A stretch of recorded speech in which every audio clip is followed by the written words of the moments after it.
Barara nersingom keessa gabbahanii uummata Oromoo irratti shanyii duguuggaa labsan gimbar saanijaa warra mana hidhaa jirus amma gabbaa saara shana icha baran mootummaan Habashaa dhufa dabraan uummata Oromoo rashanuu dhiiga Oromootiin Itoophiyaa jiraachisu malee waan biraa waan hin beekneef uummanni Oromoo addunyaa jiru cufa keessa mirga dhala isaa falmachaa jira, mirga uummata Oromoo falmachaa jira.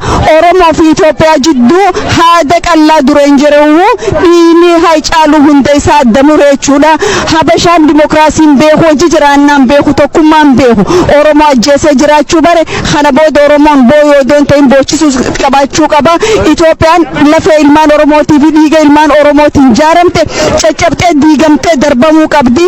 Republic of Oromiyaa sirna gadaatii fi ilmaan Oromtichaa ilmaan abbaa gadaatiin bulu dhiiga ilmaan Oromootiin mirkanaa'aan jaa kunoo magaalaa Minneapolis akkuma laaltanii agartan kana guyyaa kana fakkaatti namni falmate gaafin isaanii deebitiif haga hoogganoottan keenya mana hidhaarraa bahan gaafin abbaa biyyummaa Oromoo mirkanooftutti qabsoon karaa barbaachise cufaan itti fufa. Qabsoo karaa nagaatis qabsoo hidhannootis karaa dandeenyuun mirga keenya gonfachuudhaaf naman gaafannu naman kadhannu irreedhaan deebifanna kana booda fayyadame. falmachaa jira, mirga uummata Oromoo falmachaa jira. Oromoo fi Itoophiyaa jidduu haada qallaa dureen jiru dhiini haicaalu hunda isaa damurechuudha. Habashaan dimokiraasiin beeku hojii jiraannaan beeku tokkummaan beeku Oromoo ajjeesee jiraachuu bare kana booda Oromoon booyoo doon ta'in boochisuus qabaachuu qaba. Itoophiyaan lafee ilmaan Oromootii fi dhiiga ilmaan Oromootiin jaaramte caccabtee diigamtee darbamuu qabdi. Republic of Oromiyaa sirna gadaatii fi ilmaan Oromtichaa ilmaan abbaa gadaatiin bulu dhiiga ilmaan Oromootiin mirkanaa'aan jaa kunoo magaalaa Minneapolis akkuma laaltanii agartan kana guyyaa kana fakkaatti namni falmate gaafin isaanii deebitiif haga hoogganoottan keenya mana hidhaarraa bahan gaafin abbaa biyyummaa Oromoo mirkanooftutti qabsoon karaa barbaachise cufaan itti fufa.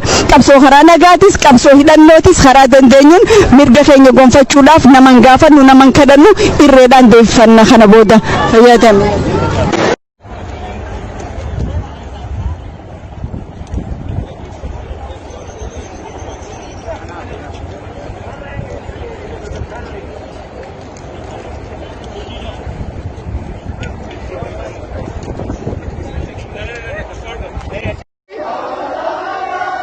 Igal man Oromoti Amude Vitlafati Osono Tiruti Oromia Inkustu Lamuati Injitu Lamuati Inkustu Injitu Lamuati Alaga Oromia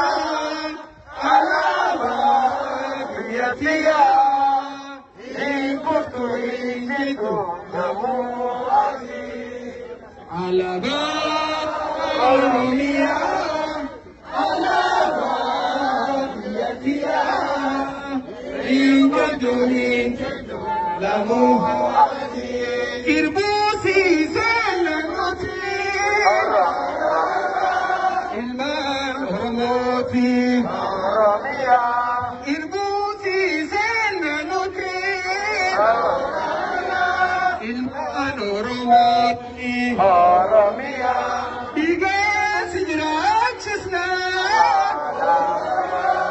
Onan Inujuti, Oromia, Inkustu Lamuati, Injitu Lamuati, Inkustu Lamuati, Lamuati, Alaba Oromia, Alaba Biatia, Inkustu Injitu Lamuati, Odafi Bakanta, Buddha Batateati, Oromia, Dafi Bakanta, Buddha Batateati, Oromia, Lamuti Vitlafati, Osono Tiruti, Oromia, Inkustu Injitu Injitu Kuftu نمواتي على غرامية على غراميتها إن كنت إنجد نمواتي على غرامية